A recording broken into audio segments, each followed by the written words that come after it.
Good morning and welcome to Missoula Real Estate Today. This is Peter Christian. I'm here with the host of the show, Diane Beck, with Windermere Real Estate. Diane has been helping buyers and sellers with real estate in the Missoula area for over 20 years and is very active in the Missoula community. Along with their trusted partners, Diane provides complete service for your real estate transaction. And now, Missoula Real Estate Today on newstalkkgvo.com. 98.3 FM and 1290 AM. Hey, welcome everybody. It is Missoula Real Estate Today, and today I'm Peter Christian, and Diane Beck not able to be with us today, but that's okay. We have a great guest. This is not your first rodeo, Craig. Yeah, you've been on this show a couple times, right? Yeah, we did the show with you here a couple times last year. Craig Hartze's with us with Apex Inspections. You're a home inspector. Absolutely. And when I think I related this to you the first time I interviewed you. I was really excited because the one type of business that we hadn't had on the show up until that point was a home inspector. And a home inspector seems to be a part of almost every transaction now. So I think what you do and the things that you do and the way that you do them are very important, right? Well, we get it, like you say, almost every real estate transaction anymore. We're seeing inspections done on homes. And most commercial real estate, too, anymore. Oh, yeah. Well, let's talk first about Craig Hartze. I want to get folks to get a feel of who you are and where you come from and why you're in Missoula, things like that. Well, I grew up here in Missoula and went to school at U of M and had to transfer over to MSU to finish in engineering. Oh, that's okay. Unfortunately, we didn't have quite the right curriculum here for me. I hear you. But my wife and I moved back to Missoula here about 10 years ago now. And after spending most of my life in the construction business, we decided it might be a good time to look for a career that wasn't quite so hard on my body. So yes. This looked into home inspection and looked like a good fit, and so far it has been. Well, tell me a little bit about the home inspection industry. Obviously, there's a whole group of people that make up what you do, and is there an association that you belong to and that sort of thing? Yeah, there are 3 or 4 main national associations. I belong to InterNACHI, which is International Association of Certified Home Inspectors, and that brings up a really good point, Peter. That here in Montana, we don't have any state regulation on home inspectors. So now, do you know why that is? The state or enough of us individual home inspectors haven't said enough to the state to get them to put through that expense. So do you see that as a benefit or as not a benefit of having the state of Montana putting the seal of approval on what you do? Well, I do not see it as a benefit. Okay. To me, you want to make sure that your inspector is qualified to do what he's doing for you. Sure. So what I always tell people is make sure that if you're looking at a home inspector, make sure he's certified by a national association. Ask him about his experience before. And So how does one? Actually, we wouldn't have anything to do with home inspectors if we weren't buying or selling a house. So you have to kind of be in that groove, right? To even think about a home inspection. Well, yeah, exactly. A lot of times, you're right here. You're. Mm-hmm. Yeah, it's okay. Yeah, there we go. All right, go ahead. So, right here's a good example of where your real estate agent is invaluable to you in a transaction, because most of the time your real estate agent can give you a list of good inspectors in the area. Well, that's one of the things that Diane Beck, of course, with Windermere Real Estate, one of the things that she really prides herself on is she has an entire list. You should see it. It's quite lengthy. A list of people that she counts on, she depends on for certain things, because she knows she's a good realtor, but she's not really good at writing loans. She's not really good at inspecting homes. So she wants to find the very best people to do the things that she needs to do in a real estate transaction. And that's why you're on her list, right? Well, I like to be on her list. Yes. Yeah. All right. So tell me a little bit about what a home inspector does. Obviously, the title is pretty self-descriptive. You come in and inspect the house, but there's a lot more to it than just driving by and say, that looks nice, put a check, okay, you're done. So how does that work? Well, I'm the one that's actually going to get down and dirty and crawl through the crawl space, go up in the attic, and have a good look around. I don't go home clean at the end of the day, so it's an interesting job because I do get to look at all the, as I like to say, I get into all the nuts and bolts of a house. What kind of things do you look for? Obviously, there's plumbing, there's heating and air conditioning, there's all the basic building blocks of the house you need to look at, right? Yeah, exactly. First and foremost, we're looking for any safety issues. Anything unsafe, we want to make sure and bring to everybody's attention. After that, we're looking at structural issues. We don't want to see a shifting foundation. We don't want to see a sagging roof, something like that. And then after that, we get into all the different systems of the house, like you say, the plumbing, electrical, insulation, and moisture control. It's a pretty long list. Now, one of the advantages of you being a contractor is that you have a good general knowledge of every aspect that goes into building a house, right? So you know what to look for. Yeah, really, that was what made it such a good fit for me moving into home inspection, is that I've got experience in all those different areas. Mm-hmm. And one thing I've said before, I think on the last time I was on the show, I like to say about myself as an inspector, I'm not considered an expert in anything, but I've got to know a little bit about everything. Mm-hmm. Right. All right. So when you go into the house and you start looking at plumbing, what kind of things are you looking for? Well, first of all, what materials were used? Was it old galvanized pipe? Is it copper plumbing? Every now and again, you'll see some PVC piping, and nowadays you've got the newer PEX, which is really nice stuff. But we want to make sure that those materials are going to hold up and last. Mm-hmm. Galvanized piping rusts shut over time. Mm-hmm. We want to make sure, obviously, we want to make sure there's no water leaks anywhere, and we want to make sure that all the drain systems were plumbed correctly so that it works properly, and God forbid we're not getting sewer gas back into our houses. Now, what about the amount of water pressure that a home has? Is that something you measure? I don't necessarily measure it unless I think that it looks like there's an issue. I pretty general rule of thumb is if I go into the bathroom and I turn the tub on and turn the faucet on and flush the toilet, and as long as we're still getting a good water flow, sure, we're probably in pretty good shape. Sure. So I think one thing is very important for folks to realize is that it's not the job of a home inspector to fix things, right? No, absolutely not. I'm there to bring any issues to everybody's attention.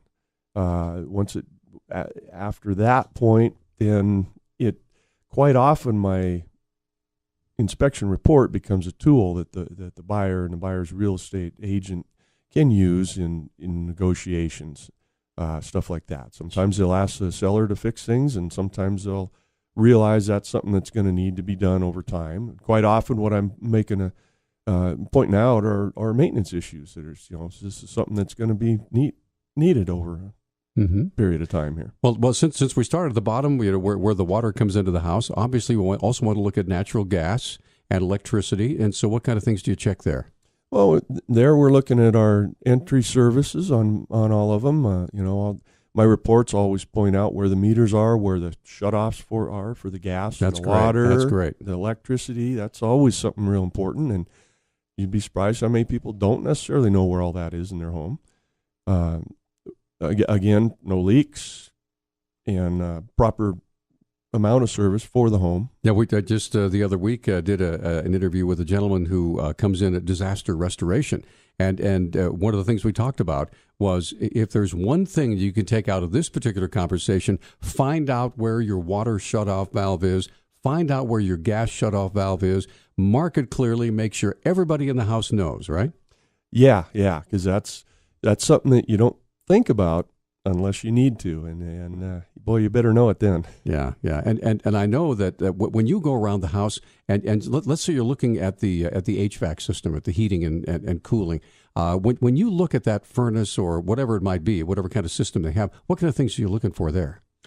Well, again, we want to make sure it's sufficient for the home. We don't want to see an undersized furnace in it, and don't necessarily want to see an oversized furnace either.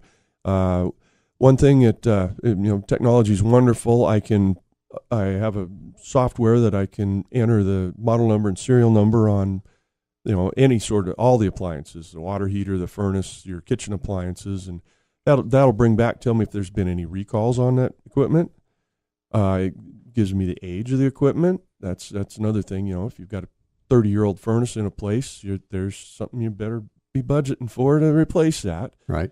And we want to make sure that we're not all your ductwork is working properly, all that sort of stuff. I mean, it's kind of with everything. I want to make sure it's sufficient for the place and then it's operating properly. Now, are you a fan of getting the whole electronic thermostat going, or are you okay with just the manual thermostat, turn it up, turn it down, or is that something you even get involved with? Well, as an inspector, I like the old-fashioned turn the dial because it's very easy for me to turn it on and off. However, and that's one thing, I do need to run the system. Uh-huh. So it gets a little interesting learning how to operate some people's smart home systems. Sure, yeah. So tell me a little bit about, you opened a door there about the smart home systems. Is that necessarily a good thing for everybody, or is it obviously it can be a little bit spendy, considering how much you want to invest and make sure you can do everything from your smartphone? Yeah, I think the programmable thermostats, stuff like that, I think are energy savers. Mm-hmm. So I think that's something that most people should think about. But when it comes to the entire smart home, I don't see a whole lot of them around yet. Right. But you're starting to see more and more of it. So, well, the more energy and money you can save, right? Yeah, absolutely, and safety in the home too. Sure. All right. So let's talk about as we're moving up the house here. We're going into the bedrooms, and what kind of things are you looking for in the bedrooms? Well, bedroom's probably the easiest room in the house for me. Basically, I want to make sure the doors and windows are all working properly. The floor coverings, walls, ceilings looking good. Test set smoke detector. Mm-hmm. Make sure we're safe. Again, safety being the first thing. And there isn't a whole lot more in a bedroom to worry about. So, sure. What about you? Even look in the closets just to make sure that there are no leaks or anything like that in there? Yeah, I do. I take a peek, and of course now a home inspection is a visual inspection. Right. I'm not supposed to move personal belongings to look at stuff. So it's one thing that it does help if the owner prepares a little for me. Sometimes in the closets I might have to find the crawl space access or attic access in them. But I do look inside of them, make sure we don't have holes in walls and that sort of thing. So you did bring up an interesting point just a second ago. If someone knows that you're coming, it's kind of like the in-laws, your new in-laws, you want to make sure are coming to visit. You want to make sure everything's spick and span and perfect and that sort of thing. So what do you want people to do to get ready for your visit? Well, the biggest thing for me is tidy up a little helps a lot because, like I say, it's as a visual inspection, I need to see as much as I can, and the biggest thing is make sure I have complete access to crawl space hatches and attic accesses. Sure. Now, so as we're moving up, obviously we got to the bedrooms. When you get into the bathrooms, what are you looking for there? Yeah, you're into the water again, so we're making sure all the plumbing, all our fixtures are working properly. Give the toilet a good wiggle. Make sure it's bolted down tight because honestly, that's one of the biggest hidden leaks in a house that people don't realize is the base of the toilet. I will tell you that for the longest time, we had the weirdest thing happening with our toilet in that about every 10 or 15 minutes, it would sound like it was filling up, and it would go for 30 seconds, and it would stop. And so finally, my wife said, "You need to fix that," because our water bill was going through the roof. Uh-oh. And so we called our friend, the plumber, lives right across the street, came over and looked at it and said, "Well, the problem is your float is not going down or coming up far enough, so the water wants to fill that toilet is constantly filling it. So you're using extra water every time it does that." And as soon as we got that fixed, cost me $100 to fix it, right? And immediately our water bill went down by like 30 or 40%. Boy, it must have really been cycling through there. Yeah, it's like I say, every 10 or 15 minutes, it whoosh, and then whoosh. And so, dummy, I let that go for like a year, and then wow, finally got it fixed. So yeah, and that I have, I'm in the house, usually 2 to 4 hours, just depending on the size and the age of the house. Mm-hmm. But I'm usually in there long enough if I'll catch a toilet that's running and cycling like that. Yep. These are the things you're looking for. So as we move up now, we're getting close to you go into the attic, right? What are you looking for there? Well, the attic, I'm looking for signs of moisture damage, looking for any indication of leaks or excess condensation, because that's our, one of our real common areas to find that 4-letter word, mold. Right. Yeah. So I want to make sure that we don't see any sort of an indication of that sort of stuff. We want to look at the structure of the roof and the attic from underneath, make sure everything looks good there. And I'm also looking at the insulation up there. We want to make sure there's sufficient insulation to keep the house comfortable and energy efficient. So how do you know if someone has too little insulation? Obviously, you've got years of experience, but how would the layman know, what to look for? Well, what it comes down to is to measure the depth of it in the attic, and you can go online then and find R-value charts for the different types of insulation that will give you the correlation between the depth of the insulation and what the R value is. And then you can go from there on deciding whether you should have more or not. Okay, so you're up on the roof now, and hopefully it's not icy up there. So what kind of things are you looking for up on the roof? When it gets icy, I've got a drone to look at it for me, so that helps a lot. How cool! Well, we get to use a little bit of technology with what we're doing too. Sure. So, but the roof, we want to make sure the roofing cover is going to protect the house. We're going to look at typically we're asphalt shingles around this part of the world, and we want to make sure that they're not getting old and starting to cup or crack or anything like that. And want to make sure all the roof penetrations, you got plumbing vents, you've got vents for your HVAC system, your water heater. We want to make sure everything's sealed up well around there. Skylights are a biggie because you see a lot of leaks around those. So we want to make sure that's all sealed up good. Are there still a lot of skylights out there, or in new construction? I haven't seen too terribly many. You don't see as many as we were, a few years back, but Right. I do. But I get on roofs, a lot of roofs that are 20, 30, 40 years old too, and there's a fair number of them. So yeah. So is there, in your opinion, as a home inspector, is there a roofing material that is superior to others? I know a lot of folks like metal roofs. For a while there was a kind of a rubber compound that people used on flat roofs, or is it just whatever people want to use? Every different system seems to have its pros and cons. The membrane systems would break down over time in the sun, and we get the same thing with asphalt shingles, and here's a little tidbit that a lot of people don't know about asphalt shingles is they have the little granules that are stuck to the top of them. Well, the reason those granules are stuck on the top is because they're blocking the sunlight from getting to the fiberglass and asphalt shingle below. Once those granules wash off, now you're starting to deteriorate your shingles. So a very good indication of an asphalt roof going bad is a lot of granules washing off. Your gutters might be filling up with them. So if you're seeing a lot of those granules coming down your downspouts, get your roof checked out. Wow, that's very interesting. Yeah, that's fascinating. All right, so once you've gone top to bottom and around, and you use the drone.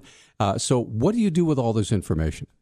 Well, as I'm going around, my software I use on my mobile device is basically starting to build the report already, because I'm inputting information, any issues I'm seeing, I'm taking pictures on it. So you don't have a pencil behind your ear? I do not. I have an electronic tablet in my hand. Sure. And flashlights and electrical testers and all that kind of good stuff. Mm-hmm. Right. So as I'm going around, it's building most of my report. Now, I could actually complete the report right there on site pretty quickly, but I like to put a little more personal touch into it, so I go back to the office and do a little work on it there on the computer. What kind of extra things do you do? Well, I like to add a few maintenance tips here and there. If I see some bushes that are growing up, brushing against the siding of the house, that's something I like to mention. Keep that trimmed back. It's going to abrade the siding. It's going to give insects a pathway into the house. So just, as a maintenance tip, keep your vegetation trimmed back off your house. Now, do you do anything with fire protection? I realize you already talked about smoke detectors, but I know my friends at DNRC are absolutely crazy about going into what they call the wildland-urban interface and helping people prepare their homes for a potential wildfire. And one of those things is keeping, wood piles 30 to 40 feet away, and other things like that. Is that something that you look at as well? Well, it's a little bit outside my purview, but if I do notice it looks like it could be a danger, then I quite often might make a note about it, just as a maintenance tip or suggestion. Sure. So now, who usually orders the home inspection? Is it the seller? Normally the seller. Normally the seller. Okay. Or excuse me, not the seller. The buyer. Right. Yes, the buyer. Normally the buyer orders the inspection. Okay. And so you put this together, and does it come in an electronic file, a little notebook, or what?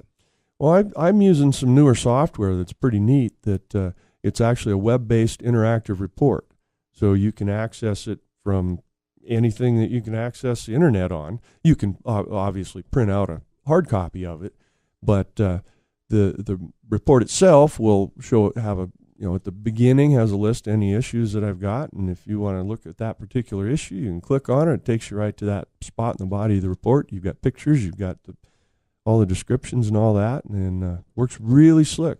Now, when it comes to recommendations, let's say you found a spot or two of mold up in the attic or wherever, and that's something somebody needs to know about. So, is your job basically to inform, or do you also make recommendations? Really, my job is to inform. Excuse me. Right. Really, my job is to inform people of issues. If they then personally ask me if I have a recommendation of somebody to remediate it, I may pass on a referral that way. Well, sure, because you're in the business. You have folks that you work with on a regular basis. Oh, sure. Yeah, and so I can imagine if it's somebody you trust, right, and they trust, and the client trusts you. So I think it's like a pretty good relationship there. Yeah, and it's something that going kind of back to the regulation of my industry is that with our national association we have an ethical code. And so part of that is that I have to be a little bit careful when it comes to referring business to people from clients of mine. So, yeah, but make sure you have a big list. Yeah, absolutely. Yep. I can't go out and push one person. It's sure a lot like a realtor. Can't be out always suggesting one inspector. They normally should have a list of inspectors they feel do good work. Okay, a couple of things. By the way, we're talking with Craig Hartze with Apex Inspections, apexinspectionsmt.com, right? MT is in Montana. There you go. All right. So what happens if the person who is selling the house sees your report and says, well, that's not true. I did this. I did that. Are your the things you come up with are when somebody wants to challenge them, what do you do? You just sit with them and talk with them and say, hey, here's what I found. Well, the thing to do is that basically when I see something that I think should be addressed, I'm normally going to suggest that it be, say it's an electrical issue. I'm going to suggest that it be evaluated by a licensed electrical contractor. Right. So that's the thing to do. Is then we bring in the expert in the particular area to give us a thorough evaluation of what's going on. So basically, your job is to open a window into the innards and the workings of the house and let people know exactly what's going on, step by step, room by room, right? Absolutely. Every little bit I can, the more information I can get for you, the better. Sure. Now, is there? Do you have a standard fee, or does it depend on the size of the house or the age of the house, or? And we haven't even talked about commercial yet. So yeah, and you hit it right on the head. The fee for your inspection is going to vary according to the size and the age of the house. Okay. Obviously, an older house is going to have more issues to dig into, and a bigger house obviously just going to take more time to get through. So tell me about commercial inspections. How does it differ from residential? Well, you're looking for pretty much the same issues still. You go back to your basics, your safety and structural, and then looking into all your systems. A lot of the biggest difference is that if it's an industrial type of commercial, then you're looking into more of a, say, EPA issues. You could have chemical issues, all that kind of stuff.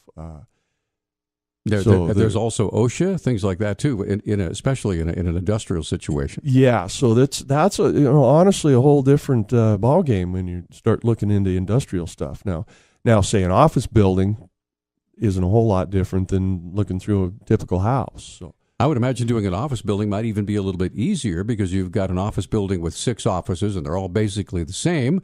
You go through, you look at the same things, and you check the roof and you check all the innards of the building. And then you're good, right? Yeah, kind of. You're kind of right along the right tracks there, yeah. Okay. So I guess I wanted to ask you, we've got about 5 minutes left in the program.